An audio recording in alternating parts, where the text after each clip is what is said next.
अस्सलाम वालेकुम and welcome to जोर का जोड़ T20 वर्ल्ड कप 2024 स्पेशल और मैचेस का सिलसिला शुरू हो चुका है। Eventually this T20 world cup has begun. Inaugural match हो चुका और यूएसए कनाडा, ऑब्वियसली पाकिस्तान में ज़्यादातर लोग या तो सो रहे होंगे या अभी अभी उठे होंगे जिससे वो मैच शुरू हुआ।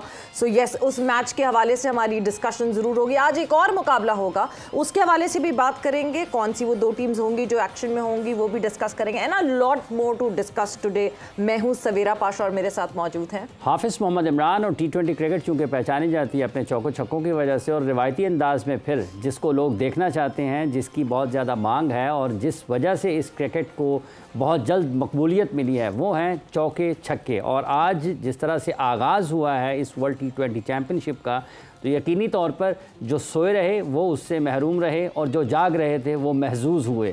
तो ये इस क्रिकेट का, इस वर्ल्ड कप का आगाज़ जिस तरह से यूएसए और कनाडा, लोग इनको कहीं इस तरीके से नहीं देख रहे थे कि ये शायद इतनी अच्छी क्रिकेट खेलेंगे, लेकिन जिस अंदाज़ में यूएसए और कनाडा ने आगाज़ किया है वर्ल्ड T20 चैम्पियनशिप का, तो सवेरा उन्होंने सबको एक पैगाम तो ज़रूर दिया है। बिल्कुल पैगाम दिया है, डरा दिया है, दहशत। क्योंकि पाकिस्तान के पॉइंट ऑफ व्यू से ये मैच जो है बहुत इंपॉर्टेंट था, ऑब्वियसली बिकॉज पाकिस्तान के ग्रुप का मैच है ये। Group A was in action और जिस तरह यूएसए और कनाडा ने जिस तरह परफॉर्मेंसेस दिखाई और इंडिविजुअल प्लेयर्स ने जिस तरह परफॉर्मेंस दिखाई, एक हाई स्कोरिंग मैच हमें देखने को मिला। 194 सेट किया कनाडा ने एंड यूएसए ने चेस डाउन कर दिया उसको, वो भी 14 बॉल्स प्रायर। सो जिस तरह की प्रॉपर वो कहते हैं ना सुबह माड़ाधारी हुई है, जो कि T20 की एक एज है और T20 का यूएसपी है। सो उसके हवाले से बिल्कुल डिस्कस करेंगे और हमारी जोर का जोड़ की फैमिली जो है वो हमारे साथ मौजूद है। तो इंट्रोड्यूस करवाते हैं अपने जोर का जोड़ की फैमिली मेंबर्स को। हमारे साथ मौजूद हैं पाकिस्तान के former test cricketer Suhail Tanveer and Pakistan के former test cricketer Mohammad Waseem. अस्सलाम वालेकुम and welcome to the show. Thank you. वालेकुम सलाम। सो सबसे पहले obviously it was Canada versus USA. Obviously उसकी मैच समरी पे नज़र डालते हैं और देखते हैं कि कौन किसने शाहकार किए और किस तरह क्या परफॉर्मेंस हुई। बिकॉज जब आप कनाडा और यूएसए की बात करते हैं तो आधी से ज़्यादा टीम जो है वो हाफिज या तो ओरिजिनेटेड है इंडिया से, ओरिजिनेटेड है पाकिस्तान से, फिर ओरिजिनेटेड है वेस्ट इंडीज से। बिकॉज लेकिन जैसा भी है वो जो क्रिकेट उन्होंने खेली है, अब पाकिस्तान तो बात करता है 200 रन करने की, लेकिन आज जैसे आपने बताया कि 14 गेंदें कबल ही 197 रन ऑन बोर्ड टिका दिए हैं। तो ये तो मैच समरी देखकर आज बहुत कुछ जो पाकिस्तान के डेटा एनालिस्ट हैं उनको इसके ऊपर काम करना पड़ेगा, क्योंकि पाकिस्तान के मैच में भी कुछ दिन ज़्यादा बाकी नहीं है, वक्त कुछ ज़्यादा बाकी नहीं बचा है। और अगर 194 रन कनाडा ने पहले बैटिंग करते हुए स्कोर किए और ढालीवाल जो हैं 44 गेंदों पर 61 रन, उसके बाद जो निकलस हैं उनके 31 गेंदों पर 51 रन हैं और महबूबा जो हैं इनके 16 गेंदों पर 32 रन हैं। तो आप जिसको भी देखें वो लगभग 150 के स्ट्राइक रेट से तो ऊपर जाता है। और सिंह साहब ने 4 ओवर्स में 27 रन दिए। हरमीत ने इनके 1 विकेट इन्होंने लिया है, ठीक है। कोरे एंडरसन की 29 पर 1 विकेट और उसके बाद जो अली खान है उनके 41 रन्स पर उनके 1 विकेट 4 ओवर्स में उन्होंने लिया। लेकिन जो आज असल में मार धाड़ की है, लाठीचार्ज किया है, वो किया है एरन जॉन्स ने। 40 गेंदों पर 49 और इनके इस 94 रन्स में नॉट आउट के 10 छक्के हैं। तो 46 गेंदों पर 65 रन जो हैं वो एंड्रीज घोष के हैं और उसके बाद पटेल साहब ने बिल्कुल रन बॉल 16 गेंदों पर 16 रन स्कोर किए। ये 16 गेंदों पर 16 रन के बावजूद 14 गेंदें पहले मैच ख़त्म हुआ है। तो ये जो 17.4 ओवर्स में आज हदफ हासिल किया है यूनाइटेड स्टेट्स ने, और पैगाम है जी अल्लाह अल्लाह, आप कुछ तैयार हो जाएं। सो यस, एरन जोन्स जिन्होंने जो है वो वर्ल्ड रिकॉर्ड में टॉप 3 पे भी आ गए हैं, जहाँ पे एक इनिंग में जो है वो 10 छक्के हिट किए हैं। सो यस, शुरुआत हो गई है वर्ल्ड कप की एंड वर्ल्ड कप के साथ ही छक्के चौकों की और रिकॉर्ड्स की। जी सुहेल। अच्छा मैच, मैंने कल जैसे कहा था कि एक अच्छा मैच, क्योंकि ये दोनों टीमें आपस में बहुत ज़्यादा क्रिकेट लड़के एक दूसरे को जानते हैं। कनाडा वाले इधर अमेरिका आके बहुत क्रिकेट खेलते हैं, तो दोनों टीमों के प्लेयर्स एक दूसरे को जानते थे अच्छे तरीके से, उनकी स्ट्रेंथ वीकनेसेस का पता था। तो एक I was expecting a close encounter. दोनों तरफ से बैटिंग डोमिनेंस हमें नज़र आई, दोनों टीमों की बैटिंग। जब आप कनाडा ने जब टारगेट सेट किया, आप देखें उन्होंने 194 एंड देन जिस तरीके से चेज डाउन हुआ वो I mean it's remarkable. Obviously ground का उसमें एक ज़रूर हाथ है कि एक छोटा ग्राउंड है डैलस वाला, और अगर आपने मेजर लीग को फॉलो किया हो जो लास्ट ईयर यहाँ पे हुई थी, तो ये एक हाई स्कोरिंग वेन्यू है जी। पिच बड़ा अच्छा है जहाँ पे ना सीमर को इतनी खास हेल्प मिलती है और ना स्पिनर्स के लिए कुछ है, क्योंकि बाउंड्रीज भी छोटी हैं। तो यहाँ पे जितने भी मैचेस होंगे मेरे ख्याल में वो हाई स्कोरिंग गेम्स होंगे। बॉलिंग मेरे ख्याल में दोनों टीमों के लिए एक वरिंग साइन होगा, स्पेशली यूएसए के लिए मैं कहूँगा, क्योंकि यूएसए की टीम जो है एज़ कम्पेयर टू कैनेडा वो ज़्यादा उनके पास बेहतर ऑप्शन हैं, एक्सपीरियंस प्लेयर हैं। उनकी जितनी भी बॉलिंग लाइनअप है आप देखें, उन्होंने कहीं ना कहीं क्रिकेट CPL हो, लीग क्रिकेट खेली हुई है एज़ कम्पेयर टू कैनेडा, क्योंकि कैनेडा में फैसिलिटीज़ बिल्कुल भी नहीं है। वहाँ पे अगर आप देखें तो अभी भी कोई प्रॉपर क्रिकेटिंग फील्ड नहीं है वहाँ पे। 3 से 4 महीने तो सूरज दिखता है जी, एग्जैक्टली वहाँ पे बर्फ। तो उस हिसाब से अगर आप देखें तो कनाडा ने एक बड़ा अच्छा शो पुट अप किया है और उन्होंने शो किया है कि ये किसी भी टीम के लिए जो है वो वॉक ऑन द पार्क नहीं होगी। Every team has to play the best cricket to beat them. But in general मैं कहूँगा कि अच्छा आगाज़ हुआ वर्ल्ड कप का, जो एक शायकीन क्रिकेट T20 में देखना चाहते हैं, छक्कों की बरसात, बाउंड्रीज की बरसात। बट एक चीज़ क्या ये कहना सही होगा कि वो कंडीशंस इतनी लुक्रेटिव थी या फिर दोनों साइड से बॉलिंग अच्छी नहीं हुई? बिकॉज जब यूएसए और बांग्लादेश खेले थे तो इतने हाई स्कोरिंग मैचेस नहीं हुए थे। यही वेन्यू था, डैलस का ही ग्राउंड था, यहाँ पे हाई स्कोरिंग मैचेस हम अगर एक्सपेक्ट कर रहे हैं तो may be the bowling of both side was it definitely. मैं वही आगे मैंने कहा कि बॉलिंग वीक लिंक नज़र आई दोनों तरफ की, और स्पेशली मैं फिर वही बात करूँगा यूएसए की, क्योंकि अली खान हैं, उनके वो नटवर हैं, ये वो 2-3 लड़के हैं जो CPL हर साल खेलते हैं, वहाँ जाते हैं, तो मैं उनसे बेहतर परफॉर्मेंस की एक्सपेक्टेशन कर रहा था एज ए बॉलिंग यूनिट।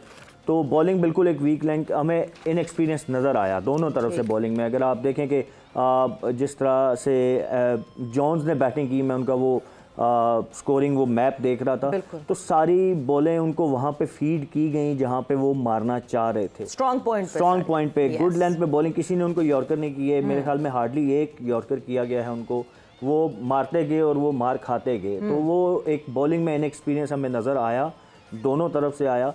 अब ये आगे वाले जब बड़ी टीमें खेलेंगी इस वेन्यू पे तो हमें बेहतर आइडिया हो जाएगा कि आया कि ये वेन्यू है ही हाई स्कोरिंग या कि ये इस मैच में बॉलिंग जो है वो उसकी भी कमज़ोरी नज़र आई। बिल्कुल वसीम साहब, ये एक पहलू है कि आपकी जो कंडीशंस हैं वो अलाउ कर रही हैं, आपको इजाज़त दे रही हैं, फेवरेबल हैं बैटिंग के लिए, लेकिन उससे फ़ायदा उठाना उसका दूसरा पहलू है। स्किल तो बहरहाल अपनी जगह पर फिर रहेगी। इस अगर एक पहलू को देखें, जैसे अभी सवेरा ने जिक्र भी किया कि यहाँ पर बांग्लादेश और यूएसए के मैचेस हुए हैं, लेकिन वो हाई स्कोरिंग मैचेस नहीं थे। देखिए उसमें एक तो डिफरेंस क्वालिटी ऑफ बॉलिंग का आ जाता है। सिर्फ कह रहे हैं कि दोनों टीमों में नज़र आया कि बॉलिंग उस क्वालिटी की नहीं थी, लेकिन जो एक अच्छी चीज़ जो इंटेंट नज़र आया हमें बैट्समैनों की जानिब से, ठीक है, कंडीशन जैसी भी जितनी भी फेवरेबल हो आपको, लेकिन वहाँ पे आपको इंटेंट चाहिए होता है, आपको शॉट्स मारनी होती है वहाँ पे। ये नहीं कि आपके जोन के अंदर बॉल आया तो सिर्फ आपने वो हिटें मारनी है कि अपॉर्चुनिटी आ गई तो उसको आपने अवेल कर लिया। It's all about creating opportunities. दोनों टीमों में नज़र आया है कि जिस इंटेंट से बैट्समैन खेले हैं और जिस टेम्पो पे ये मैच हुआ है ना, वो थोड़ा सा हमारे लिए है। उस चीज़ को अगर हम देखते हैं कि हर बॉल पे ऑलमोस्ट समथिंग वाज हैपनिंग। होता है ना कि दो छोटी टीमें खेल रही हैं तो एक्सपेक्ट करते हैं कि थोड़े से टिमिड रहेंगी, थोड़ा अंडर प्रेशर खेलेंगी, उनके बैट्समैन ज़रा टाइम लेंगे, लेकिन जिस तरीके की फेयरलेस क्रिकेट वो खेली हैं दोनों टीमें, और स्पेशली उसके बाद में देखा जब यूएसए को जिस तरीके से वो चेज़ कर रहे थे, तो आई थिंक ये एक अच्छी चीज़ उनके लिए है, दोनों टीमों के लिए, कि आगे डिफरेंस आएगा क्वालिटी ऑफ बॉलिंग का। क्या इनके जो बैट्समैन हैं ये इसी इंटेंट के साथ तो डेफिनेटली आई थिंक ये खेलेंगे, लेकिन क्या ये प्रेशर लेंगे दूसरी टीमों का? स्पेशली अगर पाकिस्तान को देखते हैं तो पाकिस्तान को जो एज है वो बॉलिंग का ही मिलेगा यहाँ पे, क्योंकि पाकिस्तान ने इतने रन्स खा लिए। तो इस तरीके से जिस तरीके से इंटेंट से ये बैट्समैन खेले हैं, हमारे पास कम बैट्समैन है। टोटल मैच में आई थिंक 21 या 22 छक्के लगे हैं इस मैच के अंदर। तो जब पाकिस्तान को 12-15 छक्के मारने की ज़रूरत पड़ी तो वी विल स्ट्रगल रिगार्डलेस की कंडीशंस कैसी हैं, बाउंड्री का साइज़ क्या है, क्योंकि हमारे पास 2-3 ऐसे बैट्समैन हैं कि जो आराम से ऐसी बॉलिंग के खिलाफ भी आपके ख्याल में मैं 10-12 छक्के देखें छक्के मारना इज़ लाइक समटाइम होता है ना कि आपके एक स्किल होती है आपकी, उसमें बॉलिंग का भी इतना फ़र्क नहीं है उसमें ना कि बॉल जोन में आपके आया वो अच्छा बॉलर है, ये जो भी बॉलर है जिसने छक्का उस पर मारना है उसने मारना है उस पर। तो वहाँ पे डिफरेंस जो आएगा वो बॉलिंग का आएगा। तो एज़ यूजुअल पाकिस्तान की बॉलिंग का बहुत ज़्यादा रोल होगा।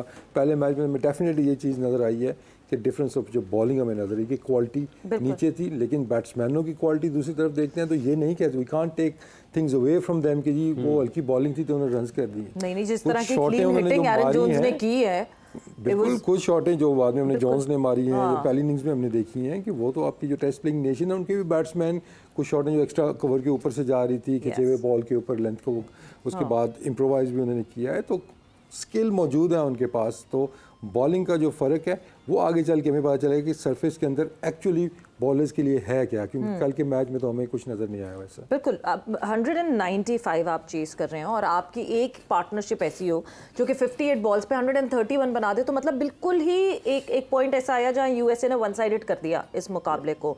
एरन जोन्स की तो हम बात कर ही रहे हैं। By the way Aaron Jones जो हैं उन्होंने ओडीआई स्टेटस दिलवाने में यूएस को मदद की थी 2019 में, बट गस उनके साथ जिस तरह खेल रहे थे, एक पॉइंट ऐसा आया जहां पे ऐसा लगा कि बॉलर्स के पास कोई जवाब ही नहीं था, बिकॉज दोनों ने दोनों साइड से चार्ज किया था। जो हम बार बार पाकिस्तान टीम के लिए बात करते हैं कि मॉडर्न डे क्रिकेट में अब एक साइड से चार्ज करना वुड नॉट हेल्प। देखिए, हमें सबसे पहले तो क्रेडिट देना पड़ेगा कि जो भी है वर्ल्ड कप खेल रहे हैं और दोनों टीमें ऐसी हैं जिनके पास इतना एक्सपीरियंस नहीं है बड़ी क्रिकेट खेलने का, और वर्ल्ड कप एक बड़ा प्लेटफॉर्म होता है, बड़ा स्टेज होता है, और playing in USA in front of ऐसे प्लेयर्स जिनके पास इतना इंटरनेशनल एक्सपोजर नहीं है, उनकी फैमिलीज बैठी हुई हैं, उनके दोस्त बैठे हुए हैं, क्राउड बैठा हुआ है, तो ये भी एक एडेड प्रेशर होता है आपके ऊपर। तो इस सारे प्रेशर के होते हुए जिस तरीके से उन्होंने उसको ऑब्जर्व किया और फिर जैसे आपने कहा कि 2 आउट होने के बाद इस तरह की पार्टनरशिप लगाना, आई थिंक के डेफिनेटली क्रेडिट टू देम। और ये इट शोज़, अच्छा वो मुझे लगता है ये जो T20 क्रिकेट वहाँ होती सिर्फ T20 क्रिकेट है, T20 क्रिकेट खेलते हैं। जो वसीम भाई भी बात कर रहे थे ना कि आपने देखा कि इंटेंटफुल क्रिकेट उन्होंने खेली, किसी भी जगह उन्होंने प्रेशर अपने ऊपर आने नहीं दिया। हालांकि नॉर्मली 2-3 अगर आपके चेज करते हुए आउट हो जाएं तो आप थोड़ा सा शेल में वापस चले जाते हैं, बट किसी भी जगह नहीं लगा। उसमें एंड्रे गोस ने जो इनिंग्स खेली मेरे ख्याल में वो बहुत इंपॉर्टेंट थी, और मुझे बड़े वो टेक्निकल साउंड प्लेयर नज़र आए। यस, क्रेडिट टू जोन्स के जिस तरीके से उन्होंने क्लीन हिटिंग की, बट मुझे एंड्रे गोस में वो मुझे बेहतर स्किलफुल प्लेयर लगे, टेक्निक भी उनकी अच्छी लगी। और आई थिंक के ये सारे प्लेयर वो हैं जिन्होंने कहीं ना कहीं अपनी अच्छी क्रिकेट खेली हुई है, चाहे वो वेस्ट इंडीज़ से कुछ प्लेयर गए हैं, कुछ प्लेयर इंडिया से गए हुए हैं, वो इंडियन अंडर-19 टीम में उन्होंने इंडिया को रिप्रेजेंट किया हुआ है, तो they are very skilful player. और फिर पिछले 3-4 साल से जो क्रिकेट उन्होंने खेली है, that really help USA cricket आज जिस स्टेज पे वो खड़े हैं। और मुझे कोई डाउट नहीं कि अगर वो किसी टीम को अपसेट भी कर दें तो I can expect that, to be very honest. हमें ना करें, बस अपसेट जिसको करना है अपसेट करें, क्योंकि असल फर्क नज़र आएगा जब ये खेलेंगे ना 140-145 वाले बॉलर्स, तो वहाँ पे हमें पता चलेगा असल, क्योंकि ये जितने बॉलर्स थे या जितनी यूएसए कनाडा में क्रिकेट होती है नॉर्मली मीडियम पेसर होते हैं वहाँ पे, तो एक अच्छी बॉलिंग के अगेंस्ट उन्होंने क्रिकेट नहीं खेली हुई, प्रैक्टिस नहीं है इनकी। तो जब अगर मैं पाकिस्तान की बात करूं, हमारे पास सारे माशाल्लाह 140 प्लस वाले बॉलर हैं, तेज बॉलर हैं, तो जब वो उनके अगेंस्ट आएंगे तो पता चलेगा कि इनकी स्किल लेवल क्या है या ये उसको कैसे काउंटर करते हैं। लेकिन वसीम साहब, ये जो आज के दौर में आपकी तो बॉलिंग मशीन है, अब अगर उनको मैच में 130, 35 और 130 से 40 के दरम्यान में खेल रहे हैं, तो इसका ये मतलब तो नहीं लिया जा सकता कि शायद वो प्रैक्टिस भी 130, 35 ही करते हो सकता है वो बॉलिंग मशीन पर 140, 40 प्लस भी प्रैक्टिस करते हो। देखिए, प्रैक्टिस और यही तो डिफरेंस है ना, प्रैक्टिस का और मैच सिनेरियो को अगर हम देखते हैं, ठीक है, अगर हम यहाँ पे बैठे हैं ऑन कैमरा जो बात कर रहे हैं उसका एक डिफरेंट लेवल, एक डिफरेंट टेम्पो होता है, यही बातें हम वहाँ पे जाके ऑफ एयर करेंगे तो वो डिफरेंट एक उसमें चले जाएंगे। तो आई थिंक वो तो आप कह लेंगे बॉलिंग मशीन के ऊपर आप प्रैक्टिस, ठीक है, आपकी हैंड नाइट कोऑर्डिनेशन थोड़ी सी इसमें बेहतर हो जाती है, लेकिन वो डिफरेंट एक्शंस आ जाते हैं, किसी का हाथ ऊपर से आ रहा है, किसी का साइड से आ रहा है, हर एंगल्स डिफरेंट आ रहे हैं, लेफ्टी बॉलर आ रहा है, तो ये चीज़ें आप प्रैक्टिस आप स्किल की सिर्फ कर सकते हैं जी कि तेज़ आ रहा है बॉल, आपकी हैंड आई कोऑर्डिनेशन उस पर चले। लेकिन आई टोटली एग्री जो भी सुहेल ने बात की है कि असल जो फ़र्क है, कल देखें मैच के अंदर हमें जो आज हुआ है उसके अंदर हमें स्पिनर की वो क्वालिटी नज़र नहीं आई कि जिसका कोई लंबा लंबा टर्न हो रहा हो, जो बहुत वेरिएशंस हो बॉलर के पास। इसी तरह पेसर का हमने देखा है कि एक्स्ट्रा पेस किसी के पास नहीं थी, कोई तगड़े बाउंसर्स नहीं हुए, कोई तगड़े यॉर्कर्स नहीं हुए। हाँ, वेरिएशंस की जहाँ हम बात करते हैं जो नॉर्मल बॉलिंग एक होती है वहाँ पे तो हमें ये पक्के प्लेयर नज़र आए हैं, नो डाउट। इसमें ये भी नहीं कि कोई आप कहेंगे कि जोन्स ने सिर्फ एक साइड पे हिटें मारी या उसने सिर्फ आगे वाले बॉल को मारी या सिर्फ पीछे वाले बॉल को मारी। बाकी बैट्समैन भी ऐसे ही कि उन्होंने वेरिएशन भी पिक की, जो स्लो वंस कर रहे थे उन्होंने ऑफ साइड पे भी हिटें मारी, उन्होंने लेग साइड भी हिटें भी मारी, उन्होंने उसके बाद देखा हम इम्प्रोवाइज भी किया। तो स्किल्स उनके पास सारी मौजूद है। तो डिफरेंस जो आएगा, एक तो ऑब्वियसली जब आप बड़ी टीम के खिलाफ खेलते हैं तो एक डिफरेंट प्रेशर आपका आ जाता है, दूसरी क्वालिटी ऑफ बॉलिंग है। क्योंकि अगर पाकिस्तान ने इसी तरह की बॉलिंग की और हमने प्रॉपर प्लान ना किया, उसमें बेशक आप 150 पे बॉल कर रहे हैं लेकिन प्रॉपर प्लान हमने ना किया, इनके जोन के अंदर बॉलिंग की, तो फिर जो आप बात कर रहे हैं कि बॉलिंग मशीन के ऊपर, फिर आपको बॉलिंग मशीन नजर आएगी। तो it's all about the areas के यॉर्कर्स अच्छे हो रहे हैं, बाउंसर्स कहाँ पे हो रहे हैं, जो बैट्समैन है उसकी स्ट्रेंथ के मुताबिक बॉलिंग नहीं करनी, क्योंकि हमारी बैटिंग अंडर प्रेशर आई तो we could be in trouble. क्योंकि ये पिच हमें लग रहा है कि यहाँ पे बड़े रन्स बने हैं, लेकिन यहाँ पे अगर चेज़ करने में जिस तरह हमारी एक स्ट्रेंथ है, जिस स्टाइल से हम चेज़ करते हैं, हम फंस सकते हैं। हम डीप लेके जाने के चक्कर में जाते हैं कि आखिरी ओवर्स में हम कर लेंगे, तो आखिरी ओवर्स में यहाँ पे किसी के अच्छे बॉल पड़ने शुरू हुए, we could be in trouble. तो हमें बैटिंग का जो मोमेंटम है शुरू से लेके आखिर तक हमें ऊपर की तरफ जाना होगा, बट आई होप कि बॉलिंग यहाँ पे डिफरेंस मेक करेगी। बट ऑब्वियसली जब जैसे हम पाकिस्तान और यूएसए की बात करें, जब ये दोनों टीम सामने सामने होंगी, डबल वैमी होती है ये कि अगर यूएसए ऑब्वियसली एक पॉइंट ऑफ व्यू तो ये देखने का कि एक बड़ी टीम के अगेंस्ट अगर ये कॉन्फिडेंस इनका कम हो जाता है, मगर दूसरी तरफ ये they have nothing to lose. Pakistan से हार गए तो हाँ हम छोटी टीम है, हम हार गए, बट पाकिस्तान को हरा दिया तो yes they have just win win situation for them. ये भी एक एडवांटेज यूएसए उठा सकती है इस चीज़ पे। एक तो वो रेगुलर खेल रहे हैं इस वेन्यू पे, Pakistan has not played on this venue, Pakistan does not have any warm up matches, and then USA ने अपना स्टार्ट यहाँ से लिया। देखिए जितनी भी छोटी एसोसिएट मेंबर जो खेल रहे हैं वर्ल्ड कप के अंदर ना, उन ऑब्वियसली वो नहीं आती है कि हम वर्ल्ड कप जीतने जा रहे हैं। हाँ। उनका एक ही ज़हन में होता है कि हमने एक आध को अपसेट कर देना है, ठीक है ना, एक दो मैचेस, ये उनका मकसद होता है। वो हर मैच उसी जज्बे से खेलते हैं कि हम ये मैच जीते हैं, बस उसके बाद जो होता है वो होता है, और इसी में तो अपसेट्स देखने में मिलते हैं। हर दफ़ा होते हैं, हमने देखा है कि अपसेट्स, और इस दफ़ा भी एक्सपेक्टेड है। लेकिन बात फिर वही आती है कि जो एक पाकिस्तान की हैबिट जो रही है कि हम दूसरी टीम के लेवल पे चले जाते हैं, कि हम ऑस्ट्रेलिया से खेल रहे हैं तो हम इधर आ जाएंगे, हम जिम्बाब्वे से खेल रहे हैं तो वहाँ जाके जीतना भी है तो हमने उनके लेवल पे जाके मेहमान नवाज लोग। हाँ, तो हमें थोड़ा सा वो अपनी एक ना डोमिनेंस शो करनी होगी जी, कि हम एक बड़ी टीम है, बड़ी टीम की तरह ही खेलना, हमें रुथलेस क्रिकेट खेलनी होगी।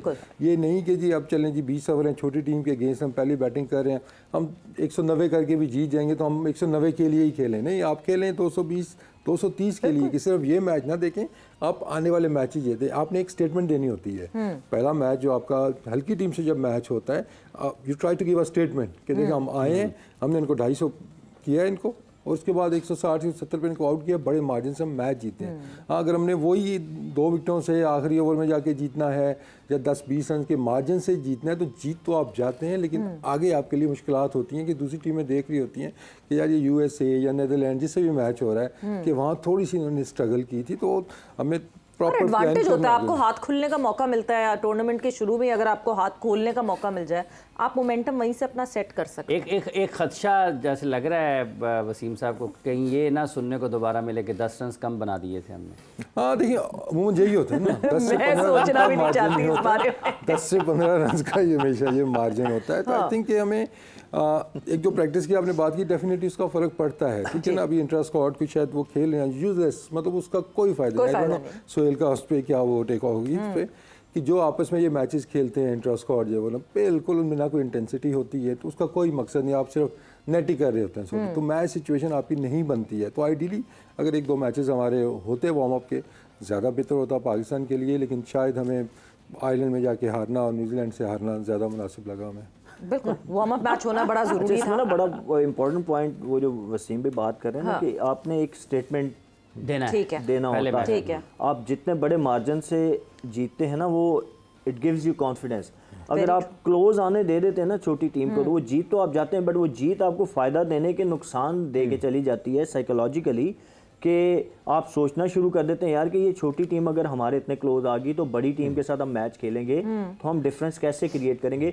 तो ये माइंडसेट बड़ा इंपॉर्टेंट होता है कि आपने रूथलेस, और ये ऑस्ट्रेलियंस को आपने देखा होगा। बिल्कुल, मैंने ऑस्ट्रेलियंस को कभी नहीं देखा कि वो मैं हमेशा जब भी बैठता हूँ एग्जांपल अगर देनी हो उन्हीं की देता हूँ कि उन्होंने जब किसी टीम को पकड़ा है, वो चाहे बड़ी से बड़ी टीम को भी, तो उन्होंने वापस जीते हुए मैच मैंने उनको हारते हुए बहुत कम ही देखा है। मैंने मुझे खत्म करके वो जो है उसको वो जब पकड़ लेते हैं ना, then they don't let it go। मगर ये आप ऑस्ट्रेलियन माइंडसेट की बात करें, जब हम पाकिस्तानी माइंडसेट की बात करते हैं तो बड़ा डिफरेंस हो जाता है। हमें ओवर कॉन्फिडेंट होते हुए रखते हैं लड़के। जो हम जीते हुए मैच हारे हैं, मैं इन्वॉल्व रहा हूँ, मेरा पर्सनल एक्सपीरियंस में उसी को देख के कह रहा हूँ कि हमें चेंज करना पड़ेगा या एटलीस्ट चेंज पे रुकेंगे यहीं पे। बिल्कुल, वी नीड टू ट्राई। हम एक ब्रेक की तरफ जाएंगे और जब ब्रेक से वापस आएंगे तो कॉन्वर्सेशन को आगे बढ़ाएंगे। इंडिया वर्सेस बांग्लादेश का वार्म अप मैच भी हुआ, उस पर भी नजर हमारी जरूर है बिकॉज न्यूयॉर्क में हमने खेलना मुकाबला। So after this short break.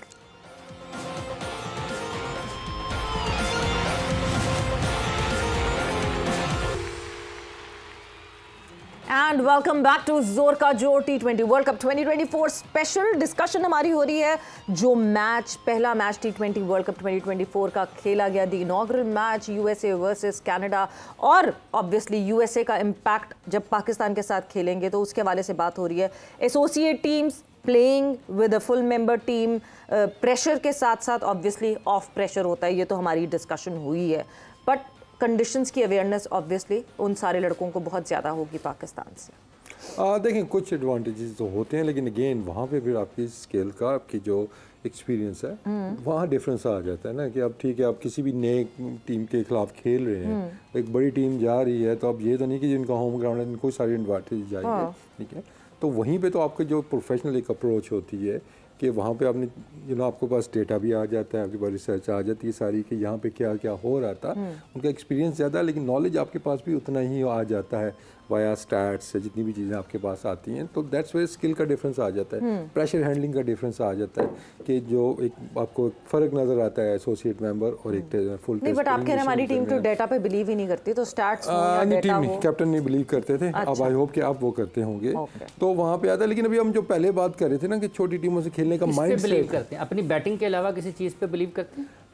चले मैं फिर उस पर आता हूँ कि देखें जब आप प्लान करते हैं छोटी टीमों के अगेंस्ट ना, अगर मैं एज अ कोच में बात करता हूँ तो आप होता है कि यार ये मैच हमने इतने मार्जिन से जीतने हैं कि यू नेवर नो कि आगे चल के आपके जो रन रेट है, नेट रन रेट, उसका मसला आ सकता है, कहीं पे भी आप फंस सकते हैं। तो आप मैच को प्लान जीत तो आप डिस्कस ही नहीं करते, आप मार्जिन डिस्कस करते हैं कि हमने इस मार्जिन के साथ कोशिश करनी है, इनसे जीतनी है। पहले बैटिंग है तो ऐसी है, सेकंड बैटिंग आई तो ऐसे करनी है।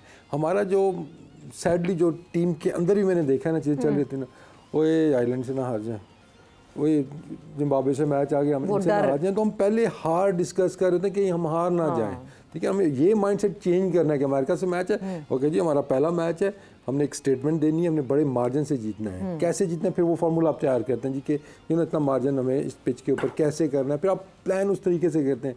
अगर आप बात ही यहीं से स्टार्ट करेंगे, टीम को हल्का नहीं लेना, किसी टीम को हम हल्का नहीं लेते, ये छोटी टीम नहीं है, कुछ भी कर सकती है, इनको ये एडवांटेज है, इनको ये एडवांटेज है, तो और हार जाएंगे तो क्या क्रिटिसिज्म होगी, आउटसाइड नॉइज। हाँ फीड करें। अगर कैप्टन कोच ऐसी बातें कर रहा होगा तो actually you preparing them for the worst, कि आप वर्स्ट की तैयारी करें, आप बेस्ट की तैयारी करते हैं कि हमने बेस्ट इस सिनेरियो से जाना है। तो ये 3-4 साल में मैंने तो ये माइंडसेट देखा है। उससे पहले क्या होता था वो सुहेल इसको बेहतर बताएंगे।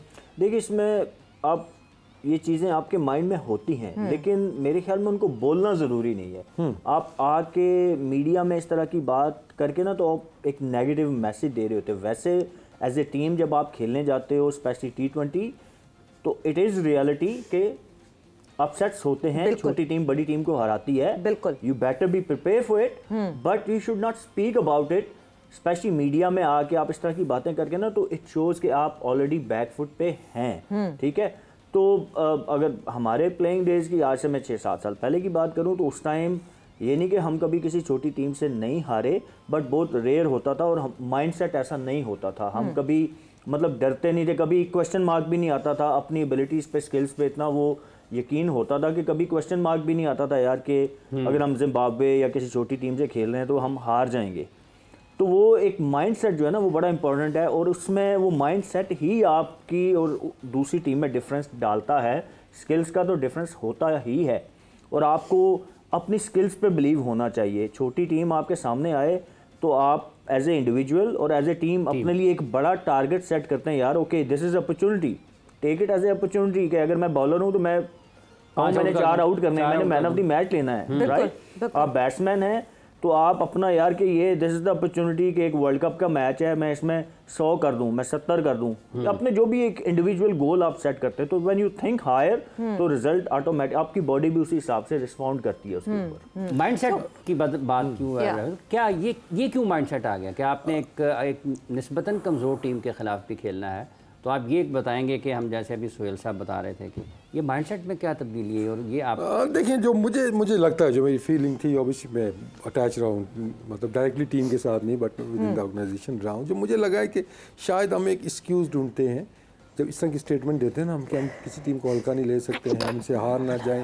विद इन द ग्रुप भी आप जब एक मैसेज देते हैं और बाहर भी जब मैसेज देते हैं, तो बेसिकली जो आपके पास बेंच पे लड़के बैठे हुए हैं जिसका रोना हम रोते रहे, मैं खुद भी रोता रहा कि इनको प्लेइंग 11 के अंदर आना चाहिए, तो वो साइड कवर करने के लिए जी हम किसी मैच को हल्का नहीं लेंगे, अपनी जगह छोड़ने पे प्लेयर्स तैयार नहीं होते थे, जिसकी वजह से वो इस तरह की स्टेटमेंट्स। अच्छा, ये बहुत पीएनजी के खिलाफ, नमीबिया के खिलाफ, नेपाल के खिलाफ, जब Pakistan main strength team main जो वजह, एक तो आप गलत इंप्रेशन वैसे ही डाल रहे हैं विद इन द ग्रुप के जी, लड़कों के जहन में आप डाल रहे हैं कि आप हार सकते हैं इनसे, बजाय कि हमने इतने मार्जिन से जीतना है। और फिर दूसरी तरफ आप लड़के भी देखें, जो बाकी मेंबर्स जो होते हैं कि मतलब जो जूनियर लड़के टीम के अंदर हैं, वो भी काके नहीं है कि आप कोई भी बात कहेंगे उनको समझ नहीं आएगी, उनको भी समझ आती है, इन्होंने अपनी जगह छोड़नी नहीं है। इस वजह से ये इस तरह की बातें कर रहे हैं। जहाँ पे रोटेशन का मसला आएगा तो वहाँ पे कोई ना कोई नया लड़का ही रोटेट होगा, कि जो परमानेंट मेंबर्स हैं कि वहाँ पे उनको नहीं चेंज किया जाता है। आई रिमेंबर कि सकलैन जब हेड कोच थे, वो एक फार्मूला लेके आए थे विच सॉ इन इंग्लैंड, जब इंग्लैंड के साथ काम कर रहे थे, 70-30 वाला, कि 70% जो आपके साल के मैचेस हैं बायलैटरल वो आपके मेन प्लेयर्स खेलेंगे और 30% आपकी जो बेंच स्ट्रेंथ खेलेगी।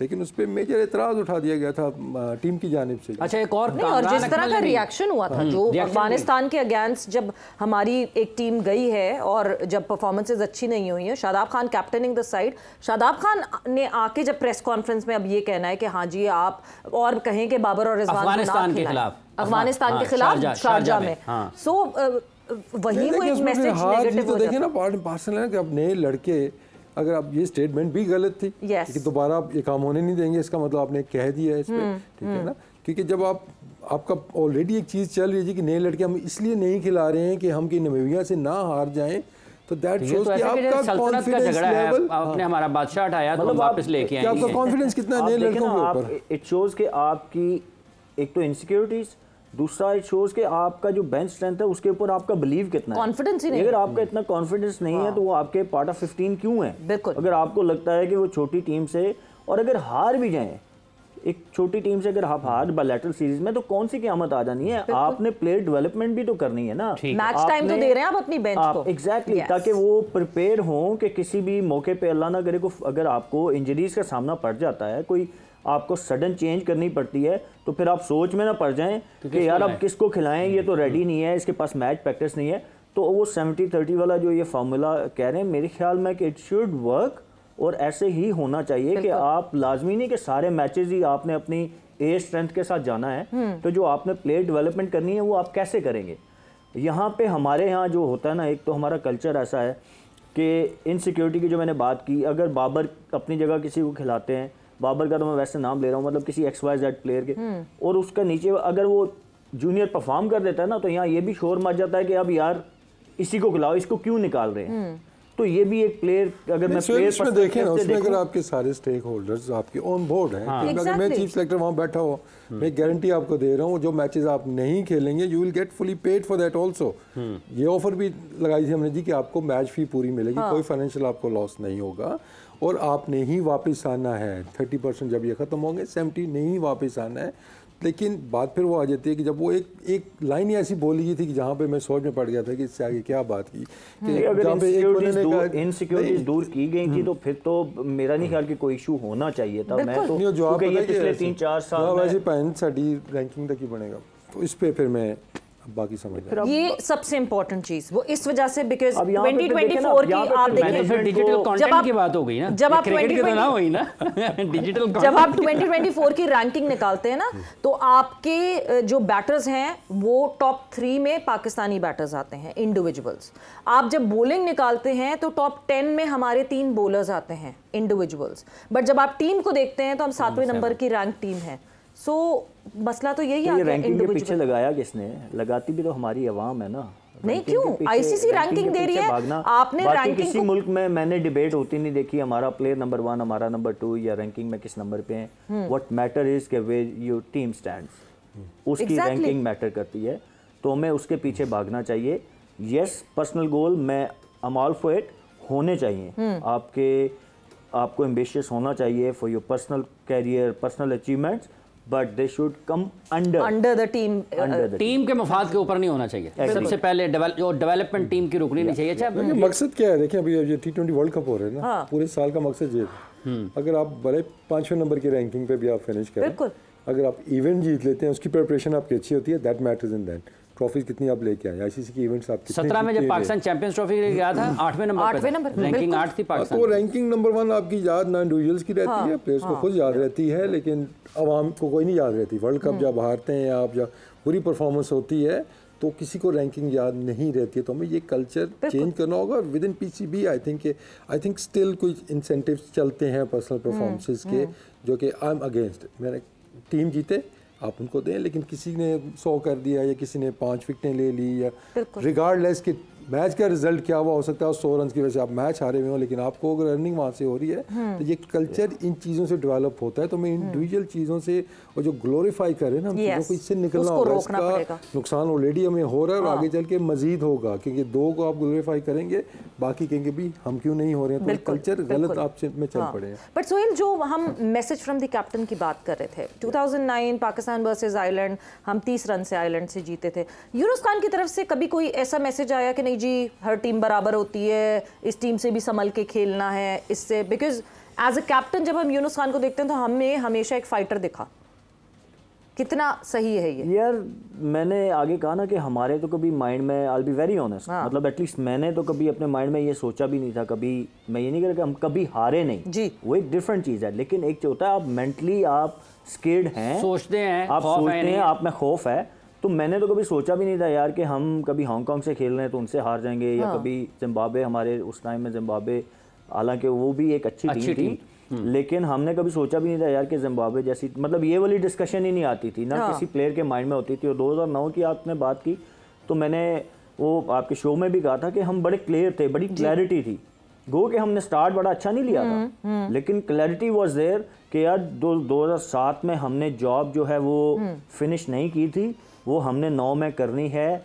हमें उस टाइम पे वो because of that incident with Sri Lankan cricket हमें कॉर्नर किया जा रहा था। तो मेन डिस्कशन हमारी यही होती थी कि हमने ये वर्ल्ड कप जीतना है ताकि हमें कॉर्नर ना किया जा सके, क्योंकि वो वर्ल्ड चैंपियन को कोई कॉर्नर नहीं कर सकता। तो हम बड़े क्लियर थे, और ऑब्वियसली क्लैरिटी आती है लीडर की तरफ से। लीडर जब क्लियर होता है अपने प्लान्स में, वो चाहे उसके जो भी प्लान्स हों, वो जब वो वहाँ से क्लैरिटी आती है ना, तो वो क्लैरिटी ऊपर से लेके नीचे तक प्लेस तक शिफ्ट होती है। तो क्लैरिटी बड़ी ज़रूरी है, और यूनुस भाई he was very clear. India और इंग्लैंड, इंडिया का जो वार्म अप मैच हुआ है बांग्लादेश के साथ, वसीम साहब आप देखते हैं जैसा आपने कहा कि पाकिस्तान को अगर मिल जाते हैं मैचेस तो ज़रा अच्छा होता। ये जो एक वार्म अप मैच हुआ है जिसमें जो परेशान सूरत हाल के साथ वो आए कि शायद हार्दिक पांड्या की फॉर्म उतनी अच्छी नहीं है, रोहित की फॉर्म उतनी अच्छी नहीं है, ऋषभ पंत अपने हादसे के बाद वापस आए, IPL में बहुत अच्छा खेले, लेकिन कल उन्होंने पूरी बारी नहीं ली, रिटायर्ड हर्ट हो गए, बिल्कुल रिटायर्ड आउट हुए। हाँ। तो आप किस तरीके से देखते हैं इस एक इंडिया के 31 बॉलों पे 50 की उन्होंने? और देखिए परेशानी उस टीम को होती है बैटिंग की ना, जब जो 1 या 2 प्लेयरों के ऊपर ज़्यादा निसार उनका हो, तो उन दोनों की फॉर्म नहीं है ना, तो हमारे यहाँ होता है टाइम्स के यार बाबर रिजवान ने रन नहीं किए तो उनकी फॉर्म अच्छी नहीं लगी। मतलब इस तरह हमारे इंडिया की टीम देखते हैं तो उनके पास काफ़ी क्वालिटी ऐसे बैट्समैन हैं कि जिनका आप कैसे नहीं यार ये आउट होगा तो ये आके मैच जिता सकता है इनको, और उनके पास क्वालिटी वो मौजूद है। तो इंडिया की बैटिंग का वो नहीं है। कल आई थिंक जो मैच हमने आज देखा है उनका पिच की, मुझे तो उस तरह समझ नहीं आई है, क्योंकि वहाँ पे ऑलमोस्ट सारा थोड़ा सारा कुछ हुआ है कि पेसर्स का मैंने देखा थोड़ा सीम भी हो रहा था, बाद में वेरिएबल बाउंस हमें नज़र आया उसके अंदर, हल्का फुल्का में टर्न भी नज़र आया, बाद में बॉलें जो नीचे रहना भी शुरू हुई हैं।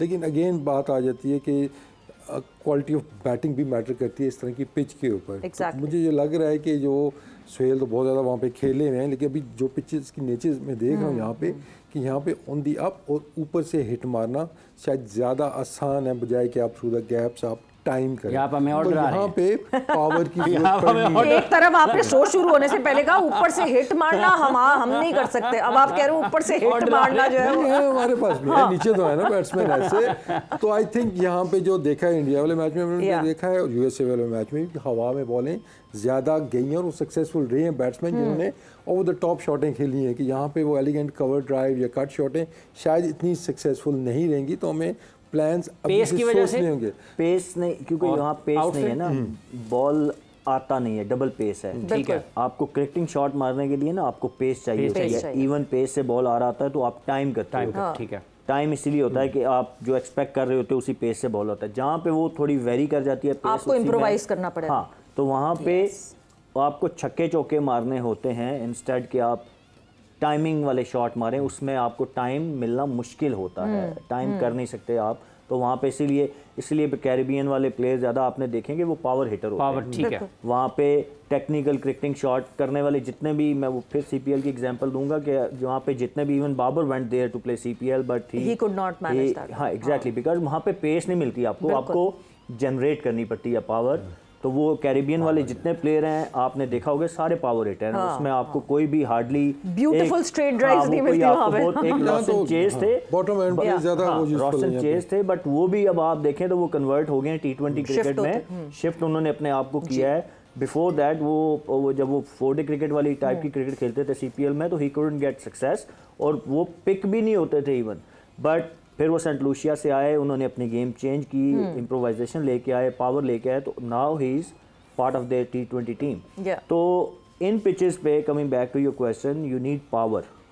आपको टाइम करना शायद इतना इजी नहीं होगा आपके लिए जिस पिच की आप बात कर रहे हैं, क्योंकि ये पहला मैच था वहाँ पे, इसलिए हमें ज़्यादा यहाँ पे वेयर एंड टेयर आपको नज़र आई होगी।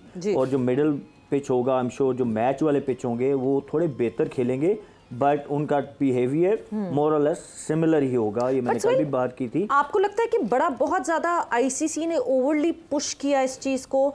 अगर न्यूयॉर्क में एक स्टेडियम नहीं था, 106 दिन में एक स्टेडियम बनाया जाता है, एक टेम्पररी स्टेडियम बनता है, जो कतर में जिन्होंने फुटबॉल स्टेडियम्स बनाए थे वो कंपनी स्टेडियम्स बनाती है, एंड जिस तरह की आउटफील्ड थी कल वहाँ उस न्यूयॉर्क के उस ग्राउंड की, स्टेडियम भी नहीं कहूँगी मैं, जिस तरह वो ग्राउंड था, वो तो अब शायद आईसीसी भी देखेगी क्या चेंजेस होंगी। कल सबके लिए एक सरप्राइज था वो। देखिए पहला मैच था ना, किसी को कुछ नहीं पता था कि इसने क्या ऑफर करना है। मतलब आप एक चीज़ प्रिपेयर करते हो but then you wait for the results. अब वो मैच हुआ है, अब वो जो उनको लूप होल नज़र आए होंगे शायद they will work on it, but obviously अब टूर्नामेंट स्टार्ट हो चुका है तो कितना कुछ टाइम है उनके पास, वो कितनी कुछ इंप्रूवमेंट ला सकते हैं ये तो आने वाले वक्त बताएगा। थर्ड को श्रीलंका और साउथ अफ्रीका ने खेलना है यहाँ पे। ये बिल्ड करने का मकसद ऑब्वियसली इसलिए था कि वहाँ पे अभी अगर आपने अमेरिका में कराना है तो अब यूनिक ग्राउंड्स, 1-2 ग्राउंड्स में आप वर्ल्ड कप के बहुत सारे मैचेस नहीं करा सकते, क्योंकि 4-5 पूल हैं, आपने वो 20 टीमों को एंटरटेन करना है। तो इसलिए उन्होंने ये एक स्टेप लिया था टू बिल्ड अ स्टेडियम। अब they will wait for the result as a set कि अब देखते हैं कि ये कैसा बिहेव करता है, ग्राउंड पिचेस कैसी बिहेव करती हैं, and then ICC will make a decision obviously. But idea behind is जो मुझे लग रहा है to promote cricket in that region. USA is a bigger market and वहाँ पे क्रिकेट अब आती जा रही है और they want it to get bigger and bigger. बिल्कुल ठीक है। पांड्या ने भी इसका मतलब ये कि जो अभी आपने कहा कि आपको ऊपर से उठा के खेलना पड़ेंगे, 4 छक्के कल उसकी बैटिंग में भी शामिल हैं, तो इसका मतलब ये जो शुरू में आपने जिक्र किया एरन की जॉन्स की बैटिंग का, कि उसके ये नहीं है कि वो कोई एक जोन में था, उसके स्कोरिंग जोन थे वो भी ज़रा मुख्तलिफ थे। तो ये तो सारी बातें आप मेरा ख्याल इस एक सेशन में आप हमें एरन की भी अगर आप देखते हैं ना बैटिंग, एवन गॉस की भी देखते हैं तो उन्होंने जो एक्स्ट्रा कवर पे भी हिटें मारी है ना, they were not like straight face, full face के साथ, एक्सटेंशन के साथ, बॉटम हैंड के साथ खेली है। तो इस तरह की पिचेस के ऊपर जो ट्रिक होती है कि आप बॉटम हैंड आपका कितना स्ट्रॉन्ग है, आप बॉल को उठा के कितना अच्छा खेल सकते हैं, पावर कितनी आप जनरेट कर सकते हैं। हमारे पास आप परेशान ना हो, प्लेयर्स हैं हमारे पास इस तरह के जो कर सकते हैं, चाहे वो इफ्तिखार है, आज़म है, उस्मान है, नीचे अगर हम देखते हैं तो उनके पास ये स्किल्स मौजूद हैं। आप अंडर प्रेशर कैसा वो परफॉर्म करें ये उनके लिए है, और उस्मान और आज़म के लिए तो अभी भी प्रूव करना उन्होंने अपने आप को इंटरनेशनल लेवल के ऊपर। अगर साइम खेलते हैं उन्होंने भी प्रूव करना है इस लेवल के ऊपर कि वो बिलोंग करते हैं कि नहीं करते हैं। अनफॉर्चुनेटली हमने प्लानिंग कुछ इस तरह से की थी कि वर्ल्ड कप के अंदर जाके उनको प्रूव करना पड़ेगा कि वो वर्ल्ड कप जिताने वाले की तो बात ही नहीं हो रही कि वो पाकिस्तान को मैच जिताने वाले प्लेयर हैं कि नहीं है, क्योंकि 20-25 मैचेस काफ़ी होते हैं और उसमें अगर आप 1-2 मैचेस भी नहीं जिताए हुए हैं दैट मीन्स कि फिर क्वेश्चन मार्क्स आते हैं। तो ये थोड़े से चैलेंजेस हैं पाकिस्तान के लिए, लेकिन बात वही है कि फिर हमें थोड़ा सा ना अडॉप्ट करनी होंगी चीज़ें। अगर हम अडैप्ट नहीं करेंगे, हम उसी माइंडसेट के साथ खेलेंगे कि हम कोच की भी नहीं सुनेंगे, हम किसी की भी नहीं सुनेंगे, हम पूरी दुनिया की नहीं सुनेंगे, हम स्टार्स की भी नहीं मानेंगे, अपने तरीके से खेलेंगे, आप फंस जाएंगे। आपको अपना दिमाग ज़रा खोलना होगा जी कि जो रिक्वायरमेंट है हमने उस हिसाब से खेलना है, अपने कंफर्ट जोन से हमने बाहर निकलना होगा, अदरवाइज़ प्रॉब्लम होगी, जो कि हमें लास्ट वर्ल्ड कप में ओडीआई में भी दिखा है। बिल्कुल, क्योंकि न्यूयॉर्क की जिस तरह की हमने कंडीशंस देखी हैं अभी, ऑब्वियसली अनफोल्ड हुआ है वेन्यू, क्या पता ये सिर्फ वार्म अप के लिए ये पिच है, बाकी वो हमारे कंट्रोल में है ना, वो पाकिस्तान टीम के कंट्रोल में है कि कंडीशंस क्या मिलनी है, आउटफील्ड कैसी मिलनी है, बाउंड्री का साइज क्या होना है, नहीं बट जो मिलेगा हमें खुद को अप्लाई तो करना पड़ेगा ना, we need to adapt to the situation. हम बाद में ये नहीं कह सकते, आई वोंट बी सरप्राइज अगर इस तरह की स्टेटमेंट अल्लाह ना करे कि इस तरह का होता है तो आज आ भी सकती है। हाँ। पिच ऐसा था, ग्राउंड ऐसा था। तो हमने पिछले साल यही सारी स्टेटमेंट सुनी है। हम इतने सालों बाद इंडिया में खेले हैं, हम पहली दफा इंडिया आए हैं, इंडिया की ये कंडीशन वो कभी म्यूजिक ऊंचा लगा हुआ था तो कभी वो नीले बंदे ज्यादा नहीं, कभी दिल दिल पाकिस्तान नहीं बजा, तो देयर वाज अ लॉट, बहुत सारी एक्सक्यूजेस और लेम एक्सक्यूजेस। मगर अगर कल जैसी कंडीशंस पाकिस्तान को मिलती हैं तो क्या पाकिस्तान का पलड़ा इंडिया पे भारी होगा कि नहीं होगा, ये हमारी डिस्कशन का पॉइंट ऑफ व्यू बनेगा जब हम 4 बजे फिर से वापस आएंगे जोर का की फिर से जो है ये प्लेटफॉर्म सेटअप होगा। विद दैट आप लोगों का बहुत बहुत शुक्रिया, आपका बहुत बहुत शुक्रिया। सवेरा इमरान को इजाजत दीजिए, अपना बहुत ख्याल रखिएगा, टेक केयर, बाय बाय, अल्लाह हाफ़िज़।